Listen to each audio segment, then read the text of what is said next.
Inspiring interviews with today's top landlords. This is the Rental Income Podcast. And now, Dan Lane. My guest on the podcast today has a pretty interesting story. When he first started investing in rental properties, what he thought he wanted was a couple of rental properties that he owned free and clear. Once he got those properties, he realized that that really wasn't what he wanted. What he wanted was a portfolio of rental properties, and he wasn't going to be able to get that unless he used mortgages and borrowed money to buy more rental properties. So he made some changes, and today he's got mortgages on his properties. But an interesting thing happened.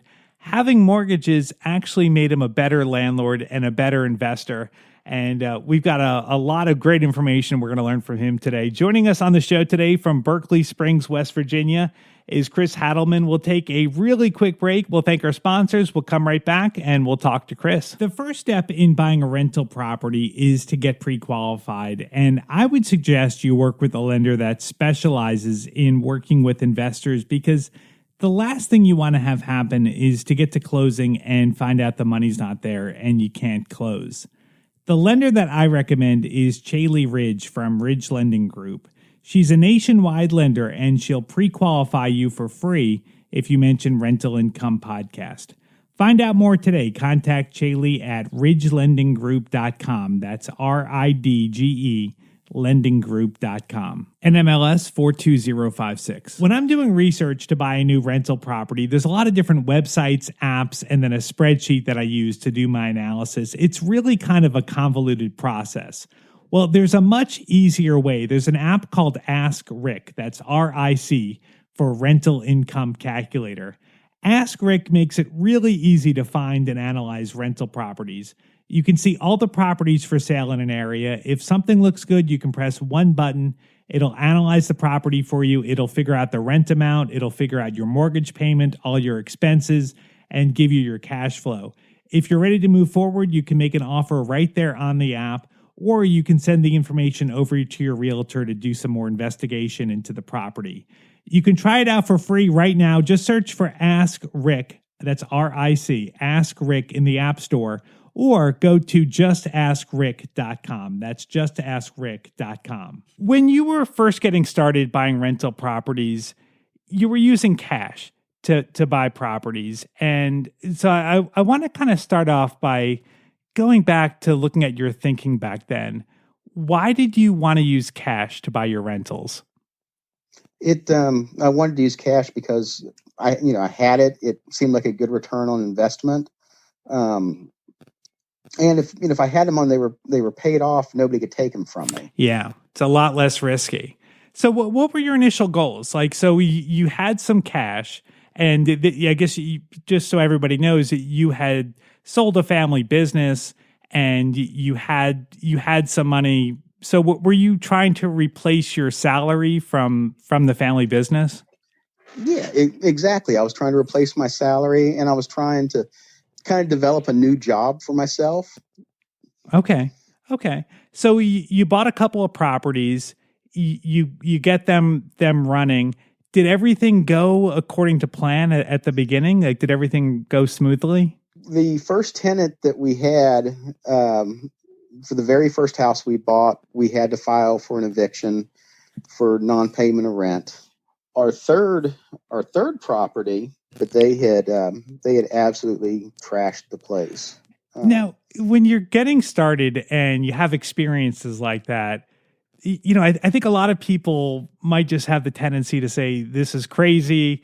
This is what people told me was going to happen if I bought rental properties. Did you ever have any doubt that maybe you had made the wrong decision by investing? Yeah. I mean, when you're in the heat of the moment, and it can seem so overwhelming. Well, long story short is we ended up, putting it on the market, but we eventually sold it, and then we had to deal with a bunch of capital gains. Wow, that's a good problem to have, right? Oh yeah, I could do that all day long. Yeah, but that one just had a lot of emotional baggage with it, because when you have a house that's was move-in ready when you bought it, and it is utterly trashed, it drains you when you go to fix it up. Sure. And it was so freeing when when we went to closing and got rid of that. I bet. So let's talk about growing your portfolio. So you get those first 3 properties free and clear, and then you started using mortgages to buy properties. Why did you switch over?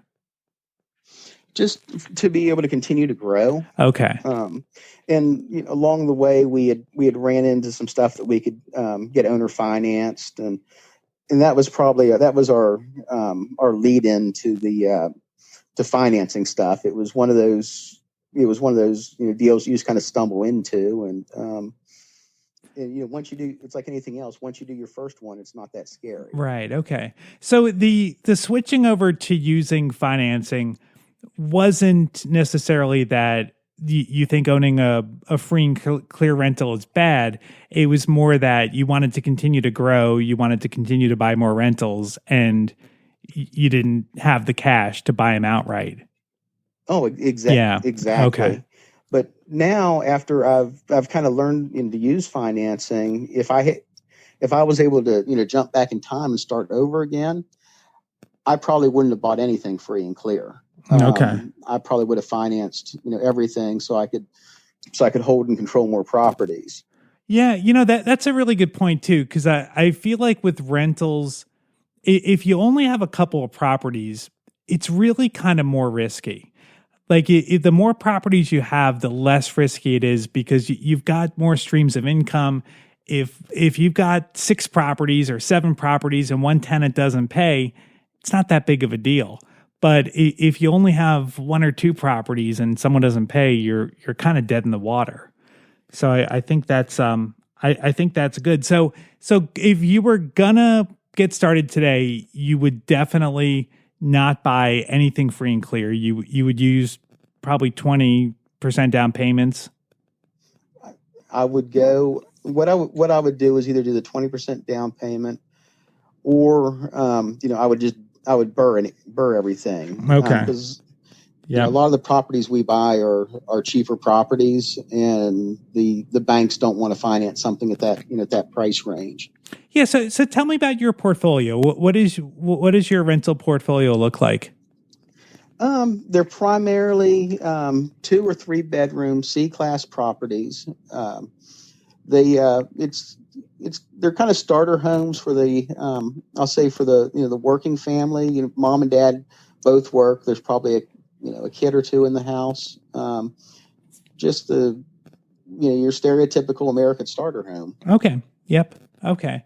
Now talk to me about when you were getting started. I know that you were maybe a little bit, you were telling me before the show, you were a little bit too lenient sometimes with tenants.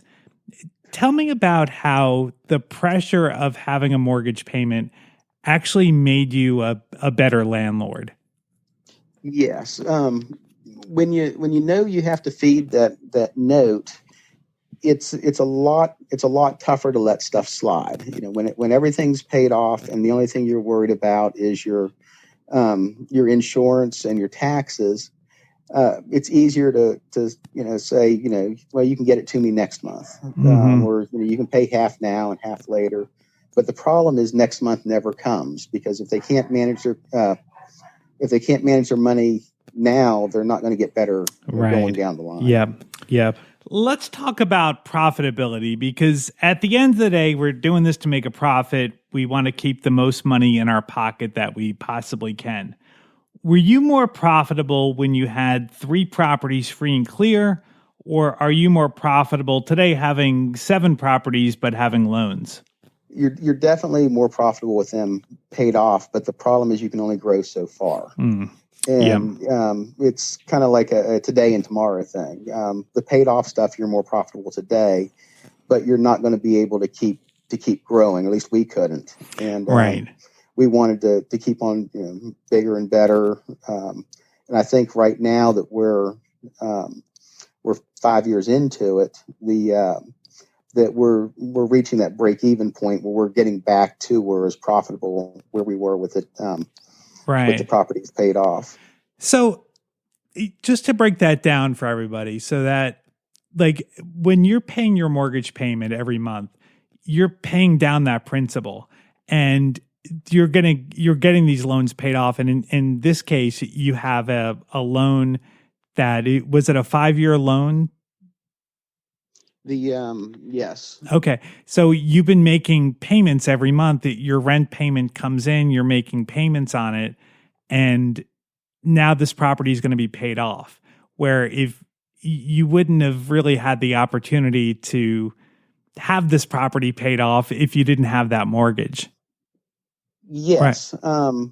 And if you don't have the money, you can't buy it. And the having the loan, you can get it. You get control of the property. You let the equity pay down, and just keep on. Keep on chipping away. Now, talk to me about when you were getting started. So I think this is an interesting lesson for everybody that with your first property, you spent a lot of time and money on the rehab, and you maybe fixed it up a little bit more than you needed to. Tell me what happened.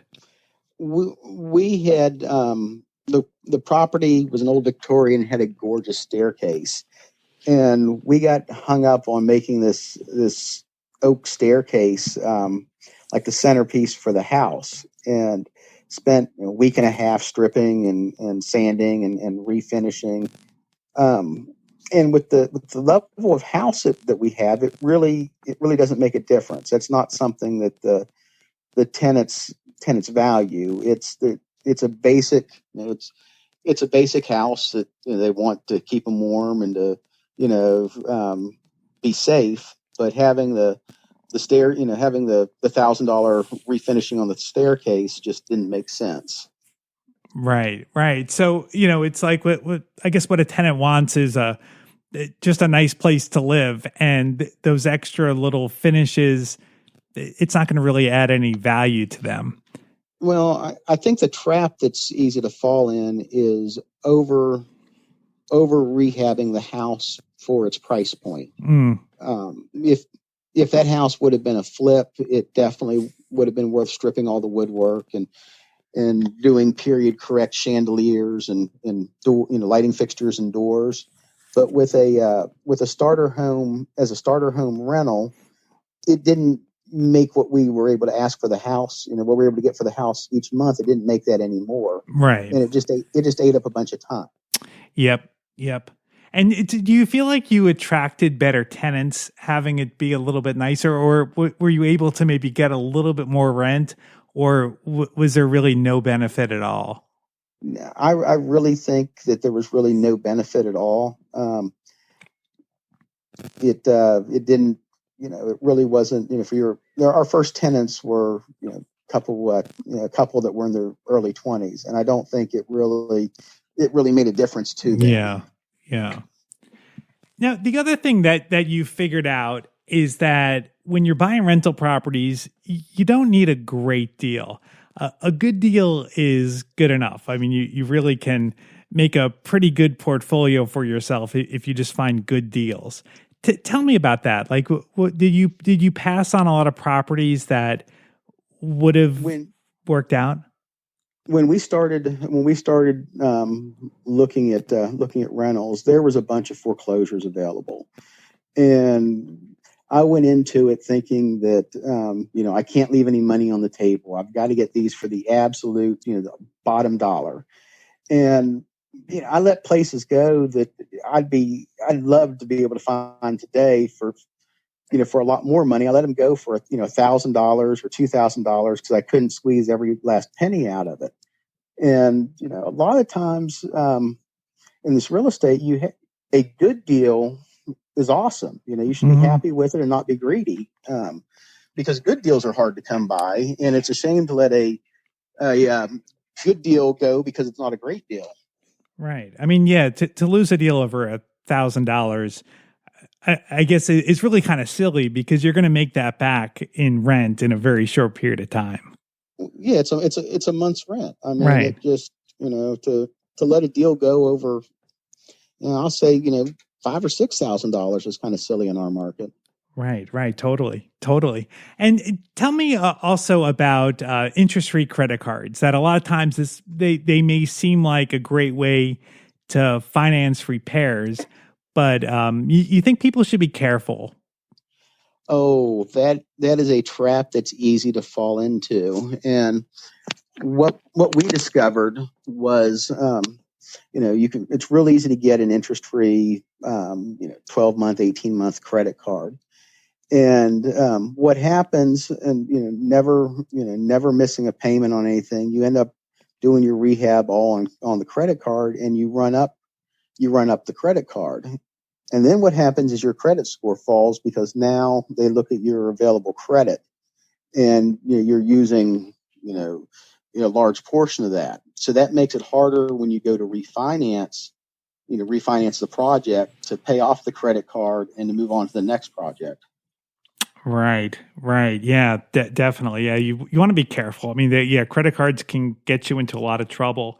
So, but what do you think? I mean, so after having properties free and clear, and after having mortgages like you do right now, like, do you want to have things free and clear again? Like, would you want to pay off your portfolio, or as you get more money, do you think you want to continue to use down payments to continue to buy things? I think we're going to continue forward, and we're always going to be heavily leveraged. I think it's the only way to beat the inflation game. I think it offers you a little more protection in the case of being sued, because when you have stuff highly leveraged, you have debt, not assets. And it also allows you to keep growing. Right.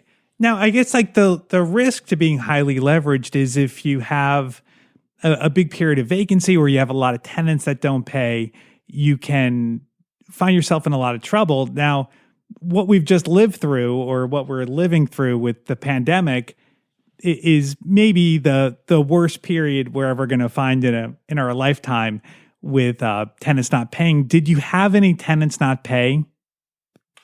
We've had a tenant that was slow 1 month, and they are caught up.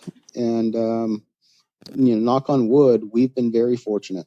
Okay, awesome. So you feel comfortable, because I know like leverage has gotten a lot of people in trouble. We've had people on the show that have had a terrible time with leverage, that it got them into a lot of trouble. Does that ever, like, do you have any fear that maybe you could get in trouble with leverage? Or do you think, that if you do fall on tough times, that everything's probably going to work out in the long term? Well, we make a point to budget in for reserves for repairs and vacancies, which I think is absolutely critical. And I like leverage, but I don't think you need to pull every last cent out of a property you can. You need to find where you're comfortable with the cash flow, where you can have those reserves and that safety net. And also having multiple properties, and what's the odds of them all being vacant, or right, them all not being able to pay rent on a particular month? Absolutely. Yeah. Like we talked about earlier, the safest place you can be is having a lot of rentals. The more rentals you have, the more streams of income you have, the safer you are, because they're not all going to dry up at the same time. Well, Chris, thank you so much for coming on the show. I think you've got a great business, and I think you're doing things right. If Chris inspired you and you're ready to buy your first rental, or you want to add to your portfolio, the lender that I recommend is Chaley Ridge from Ridge Lending Group. She's a nationwide lender, and she specializes in helping investors buy rental properties. She has a ton of different loan programs, and whatever your situation is, whatever you're trying to accomplish with your rental properties, Chaley can help you put together a plan and help you get there. If you want to set up a time to talk to Chaley, you can contact her at ridgelendinggroup.com. That's RIDGE, lendinggroup.com. If you mention Rental Income Podcast, she will waive all the pre-qualification fees. NMLS 42056. Thank you so much for listening to the podcast. Make sure you subscribe. We have new interviews every single Tuesday. And if you hit that subscribe button, you will be notified as soon as the next episode comes out. My name is Dan Lane, and this has been the Rental Income Podcast.